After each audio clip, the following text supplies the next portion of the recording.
So, oop. Ah, I wasn't ready. The countdown happened. I wasn't ready. It's okay. This is real life. So, I've been meaning to talk about this for a while, but I haven't. But it has been twirling around in my brain because it's a reality of living abroad and where I am in my life right now. And a friend of mine and her daughter came to visit me, our first visitors from the States, since we've been here for about 3 months, give or take. Um, and she's here and she's here with her daughter who is one of Sovereign's long time ace friends. And it made me think about how we can choose to maintain and nurture friendships that we already had before we left a place, before we moved, because the friendship is now different. Especially if this is someone that you saw regularly because they were infused in something you were already doing in your life. The friend who came to visit me was infused in my life in that way. So part of the friendship and the relationship is based on proximity, it's based on um, seeing each other regularly and chatting and talking and getting kind of those day to day updates about what's going on with them. And then you move and all of that changes. And so having her here, even though it's only been like a day, has brought some of that to light in terms of how do we nurture our relationships when we move, whether it's abroad or to a different state, when we're starting over somewhere. How do we decide what relationships we really want to put in the effort to keep? And I can't control this. I can't. I can't hide how tired I am. It's been a long day, very long day, but I am committed, okay, to this 100 days of daily posting. I would never probably put up a video where my eyes were at half mast uncontrollably, but here we are. But but yeah, how do we decide what relationships take the effort? Because it does take an amount of effort. When someone just kind of is folded into your life and your routine, it's not as much effort as when they are not. And so I think the overarching question that we get to ask ourselves when it comes to our friendships and our relationships that we left behind, so to speak, it's whether or not that relationship is based on proximity or it's based on connection. And if it's based on connection, proximity shouldn't really matter because you have a connection. And for me, I knew what was possible because I have sister friends that we haven't lived in the same state in several years, but we check in, we voice note, love voice notes. We voice note, we video call, we call, regular call. And that's how we stay in touch. It's different, but it is how we get to stay in touch. And just the fact that I have a friend that came is really amazing because you never know. People have circumstances, financial, logistical, that make it difficult for them to just be like, I'm going to hop on a plane and go to another country. But my friend was able to do that. I'm so glad that she's here. It's almost surreal having someone I know from what feels like my my own life be here. But I still am very much nurturing those relationships. I don't know how well I'm doing in the sense of I'm not calling someone all the time or, that kind of thing. I am relying on some of our WhatsApp groups, friend groups, the group chats, and, still striving to be like, let me reach out individually, whether it's a video call or a call or whatever, or even if it's a voice note, right? That's big on me. I do a lot of voice notes back and forth with friends.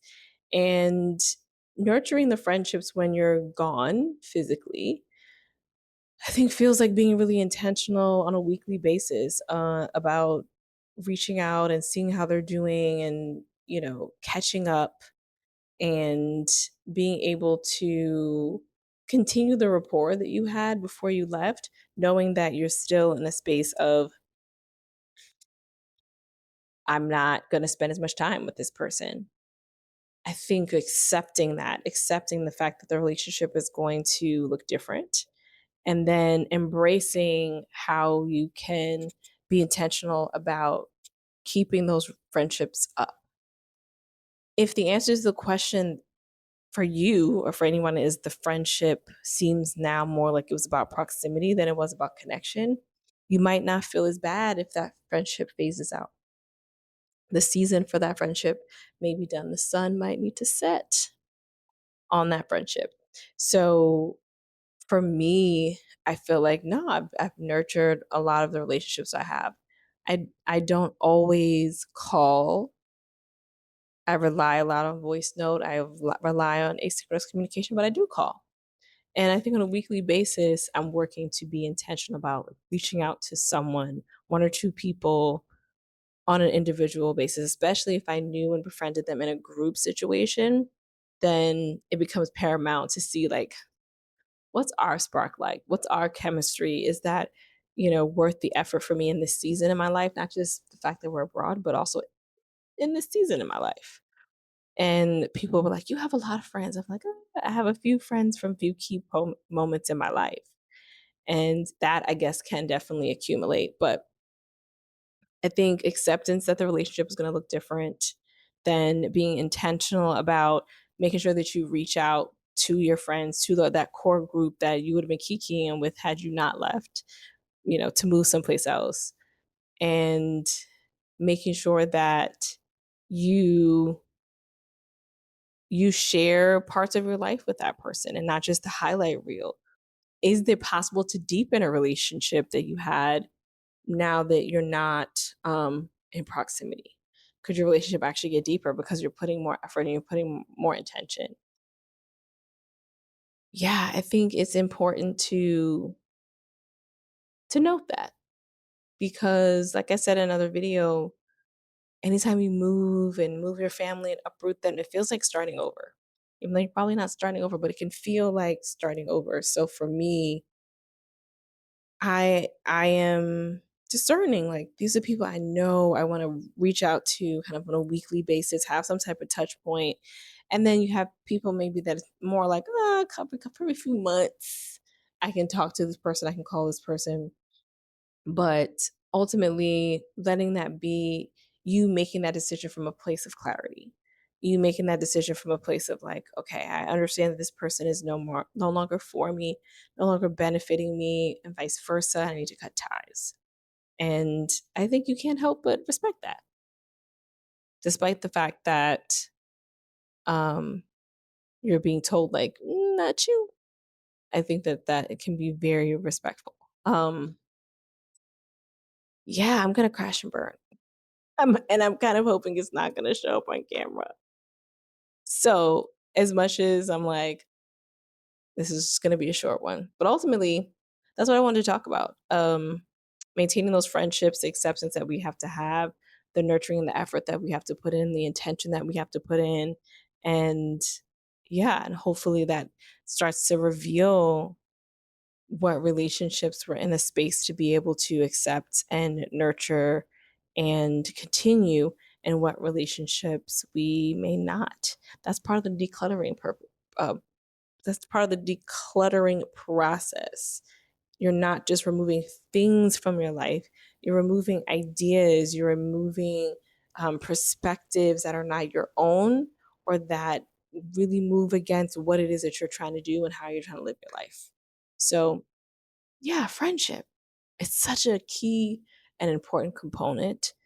And I continue to strive to be better when it comes to communicating with everyone who wants to communicate. It's quite a list, not crazy, but quite a list.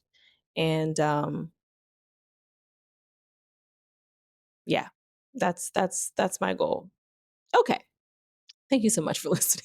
This may This may have been a train wreck of a video because I don't know if I've ever been this tired. We went on a 4-hour walking tour earlier, and like I had a 2-hour training call. And this is my fault. Like accountability. Like I should have found a pocket in my day somehow to do this video earlier when I felt like I was still a sentient being.